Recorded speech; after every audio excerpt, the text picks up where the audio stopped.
Today I want to take a couple of minutes and show you how to use the Crease Killer setup on a live car. I've got an Audi here, nice crease that came through the front door. I glue pulled all of that with some regular tabs. Into the back door, it's a long crease. The Crease Killer is going to be the perfect setup. So come on over and let me show you what the damage looks like.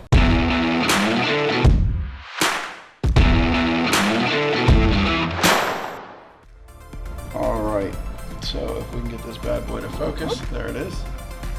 You can see we've got a really nice crease through the edge of the back door. A little bit deep, there's a little bit of a hard edge to it, and it does go through and to the edge of the panel. Let's get set up and see what we can do here. We are going to go with the 7mm Crease Killer tab. This tab goes almost exactly the length of the crease. In fact, just a tick more than the crease, which is good. That's gonna let us move the entire crease out in one move. I'm gonna grab my marker. What I like to do is when we have a crease like this and we're gonna use the Crease Killer setup, you have to be perfect with your placement. If you're not perfect, it will grab the tab, or it will grab the crease and pull an edge over one way or another. If you hit it perfect, it's magic. If you miss high or low, it's problems. So take your time and line it up. I'm gonna go ahead and make some marks on either side of the crease. So when we come in with the tab, I can get it all placed up. So let me grab my marker and we'll get it marked out. All right, so I like to use these Bistro chalk markers, easy on, easy off. The car's polished, we're good to go. So we're gonna come past the edge of the door. So for that alignment mark, I'm actually gonna dip onto the front door. I know we go past the edge, and I can actually see a little bit of the scratch. So now, when I load up with glue and I'm coming in, I don't have to guess where the edges are. I can come and line up perfect on that line and line up perfect to that line. Then I know that I've hit my center point perfectly. So as long as I drew straight, and I'm pretty sure we did, that crease is perfectly under the center of this tab. The Crease Killer setup works two ways. So this is the single head setup. This is great if I were trying to pull a short crease. This is how I would set it up. Because this is a longer crease, in fact, the length of the tab, what I want to do is set it up for the dual feet setup. So 2 lifters, and I want to make sure that I have it set up so the feet are in tight and pinning it down. So admittedly, this is a little awkward to get onto a car. And this is also why for the front door, I had to use just a regular lifter and some regular crease tabs. I'm in equally on both sides. You don't want to be at an edge. If you're out at the edge, it actually will just shear the tab right off. I'm nice and tight. There's not really any play in the heads. So if there were any play, we would tighten that up. I'm already there. The feet are in and pushed against here. Can't really see what's going on.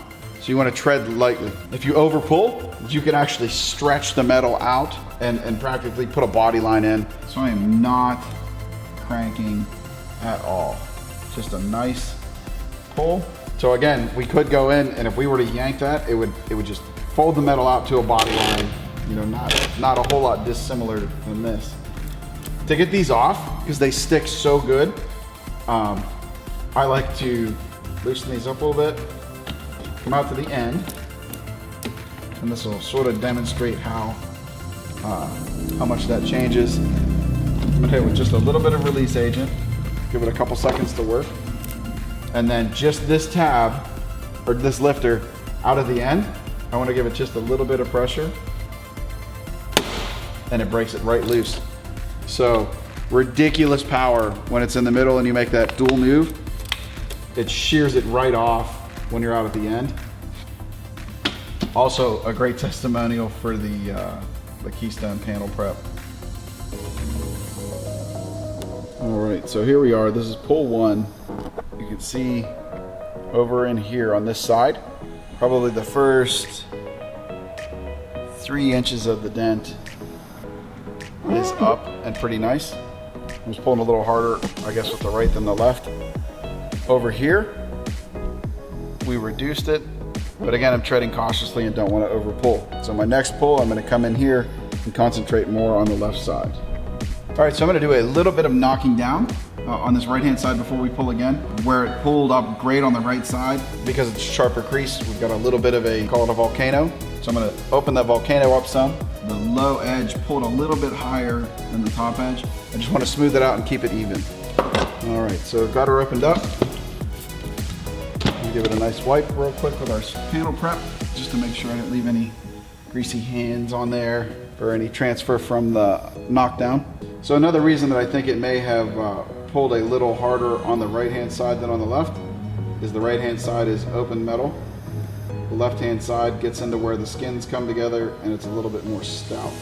I'm also paying attention to how hard I pulled, and this time I will pull a little bit harder. Do not like how that went on.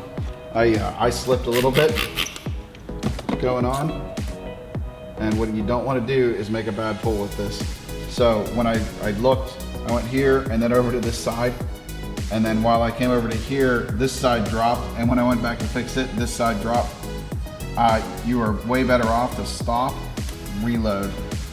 So I think what would have happened if I would have made a pull there, because I slipped down and corrected, my first best guess is that the bond of the glue wouldn't have been good and it would have been a wasted pull anyways. However, if it wasn't a bad pull and it did hook up, it would have been bad because it had slipped below the center line of the crease. Then I would have pulled that whole bottom edge up, which would have created a ton more work. Obviously, if you're sliding onto a car like this, you want to make sure your feet, Crease Killer feet, are clean. If you have dirty feet, those would scratch the panel coming across. We're gonna give this another good pull.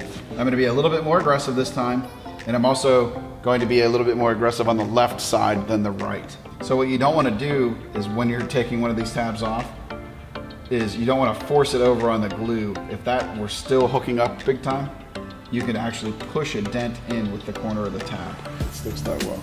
All right, so we've got our red marks. I may have dipped down a hair on the left at the very edge, but that pull was awesome all the way, actually all the way until about right there. It seems to slip off just a little bit. But this, from here this way, is ready to knock down and see where we're at. This over here, I didn't think we would get that edge. I'll probably end up tooling that out or going at it with a round tab. There's a little bit of a chip there too. That is 2 pulls with the Crease Killer setup and taking time to talk to you while I'm doing it.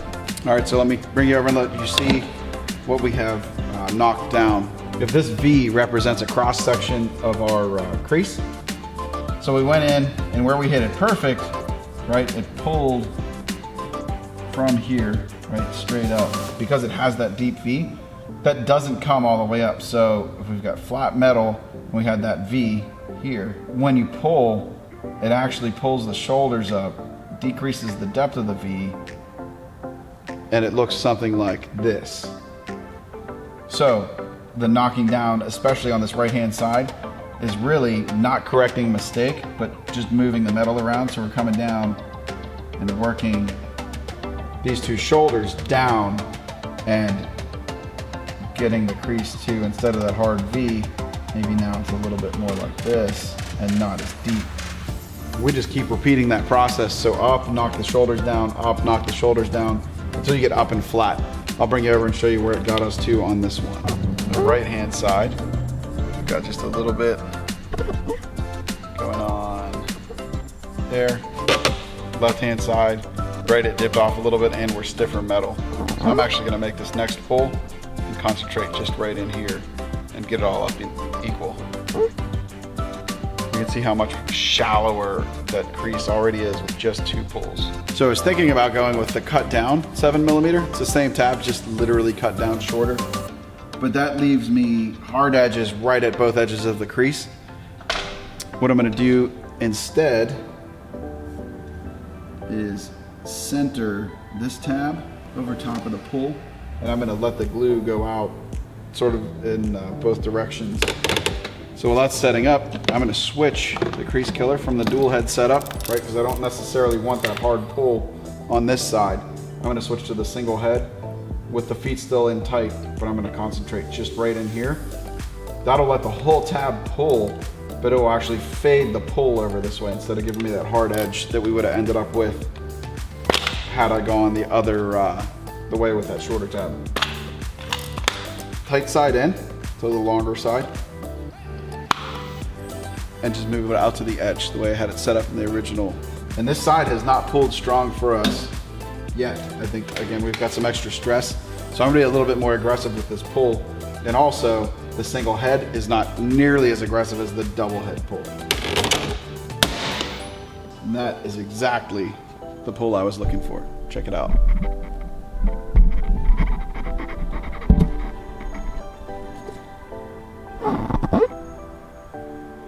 So that was that problem section, right? Right through there. That's ready to knock down. So that's 3 pulls for probably a 6 or 7 inch crease to get it to that point. I am not going to get ultra aggressive with glue out here because we are doing a paintless repair and there's a little tiny chip at the edge. That I will finish with my traditional tools. I'm gonna go ahead and knock this down and show you where it's at. You can push the limits of what you can do with glue pull if you had to, like I had to on the front door. Because it is a paintless repair on a customer's car, I'm gonna switch and finish this all the way out with tools to make it as perfect as possible. So that's it. I'm Gene. Thanks for watching. Let me know what you thought of the video. I'll see ya. If we can help you out with a dent or a ding, give us a call or visit us at dentrepairnow.com.